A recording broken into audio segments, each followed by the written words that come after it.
Let's talk about accountability. Ever notice how accountability so often doesn't really work? Well, today we're going to talk about how to make it work. Not just for your clients, but for your team, for yourself, and maybe even everyone in your life. Stay tuned. Welcome to the Client Whisperer Show. I'm your host, Tony Banta, and I am the Client Whisperer. I've spent over a decade running multiple 6- and 7-figure client businesses, and I've learned that the secret to success in a client business comes down to one thing: leadership. Bad client behavior is the enemy, and with the right curriculum, infrastructure, and mindset, you can lead your clients to great success and scale your business the easy way.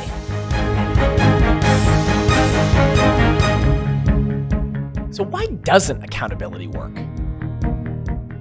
Have you ever tried to hold people accountable? Have you ever tried to have the tough conversations, to follow up, chase people down for what they said they were going to do? Maybe you get on calls and you're a little bit defensive and you're like, why didn't you get this done? Is that accountability? Maybe you even just are passive aggressive about it. You're subtle, right? You take your time with it. You're like, well, it's really important that you get it done, and it really needs to be done because it's really important for a mixture of reasons. Maybe you're even passive aggressive about it until it doesn't happen time and time again, and then you're really frustrated. So then you're angry about it. Then you get mad, you lash out. Does any of that sound familiar? Have you been in a jobby job where that's happened? Or have you done that?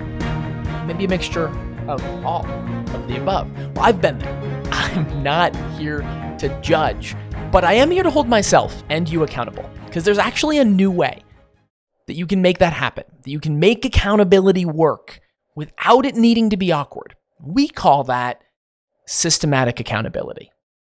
And I'm going to break down what that looks like for you in this short teaching episode today. We're keeping it short and punchy, because we don't have time.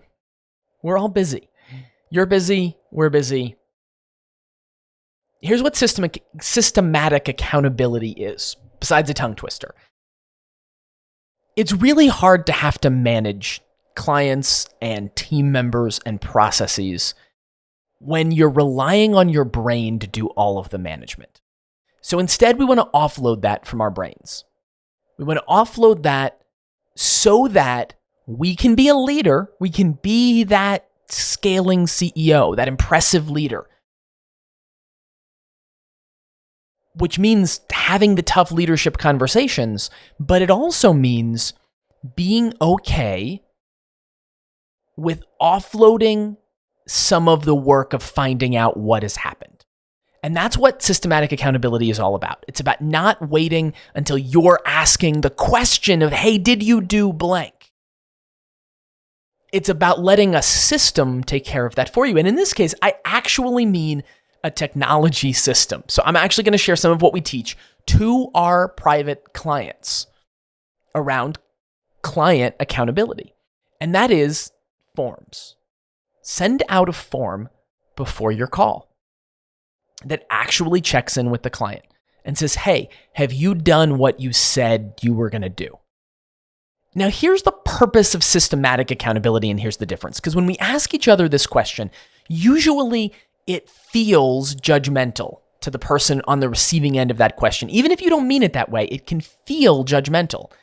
And so that can cause a little bit of recoiling, right? That can cause a little bit of defensiveness mixed in there, where someone's like, well, I couldn't do it because it's your fault. Have you ever heard that before? I couldn't do it. Fill in the excuse here, right?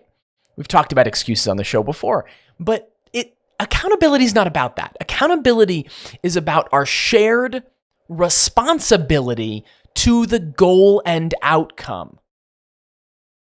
And reconciling, is that happening or not? We can screw up on tasks all the time. We can try, we can fail, we can not get them done. All of those things can happen on individual tasks all day long, and that's okay. That's part of the process. When we're working on unknown things, on things that have never been done before, when we're asking clients to do things they've never done before, they're going to run into problems. And if the extent of the conversation is, did you do it or did you not do it, we're missing a whole segment of data around what really happened, what's really happening underneath here. What are we struggling with? What do you not have that we as a service provider, as a leader, expected you to have? What do you need that would make this easier for you? Those are really difficult conversations to have when we're in this expectation, judgment, defensiveness triangle. So instead, the expectation is work hard. Work hard on the things you say you're going to do and bring back the information on what worked or what didn't work. And that's the benefit of a form. That if you have a form that goes out and says to your clients, how did it go? Bonus points. If you have your curriculum so dialed in, and this is the level that we help clients achieve, is that you have your curriculum and your client journey so dialed in that you can that you have different forms at different stages depending on where they are, so that they're actually asking the specific question of how did this thing go that I know you're working on right now, and we can make it specific. But if you just want to make it general, how did the last week go? What were you able to accomplish? What weren't you able to accomplish? Customize that for your program. And then get the client to fill that out before they're on the call with you. What that does is something really powerful. It lets you start the call with information about what's really going on for your client, what's really going on with them. And then the next step is you need to resist the urge to try to solve all of their problems at once. You need to really be a coach. You need to really be a leader.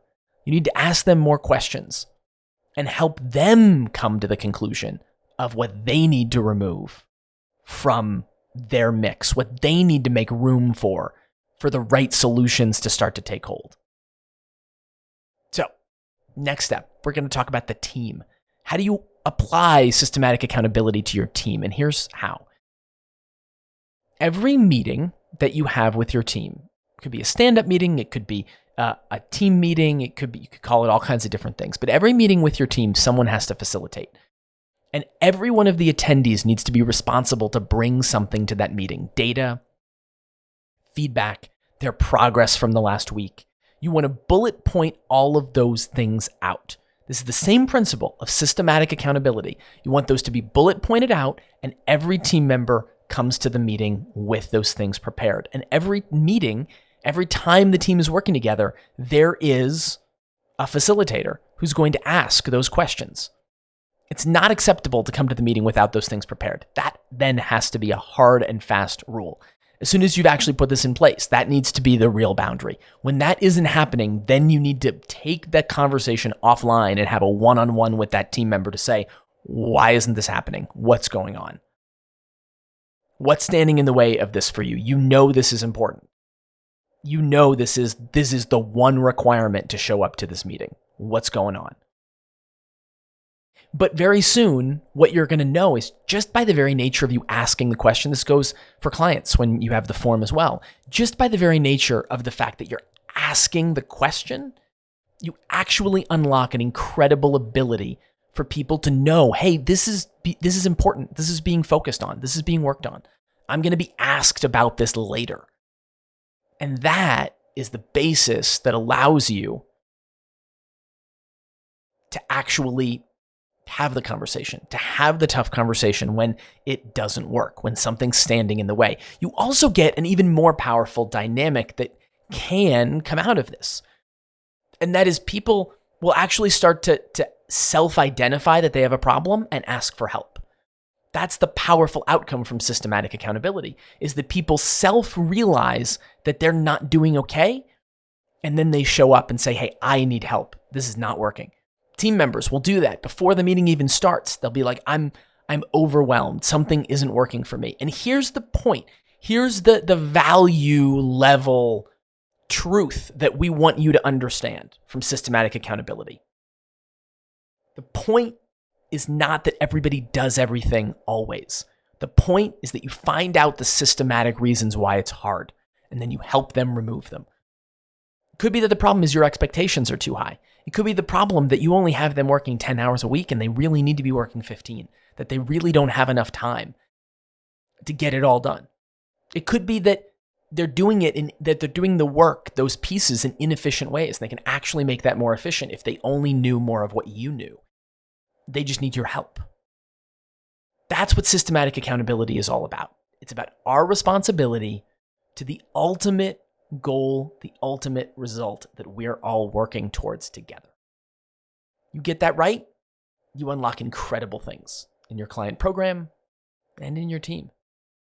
And you can apply this to your family, cleaning person, yourself, even if you're a team of one. Hope this helps. Use it. Good luck. Talk soon.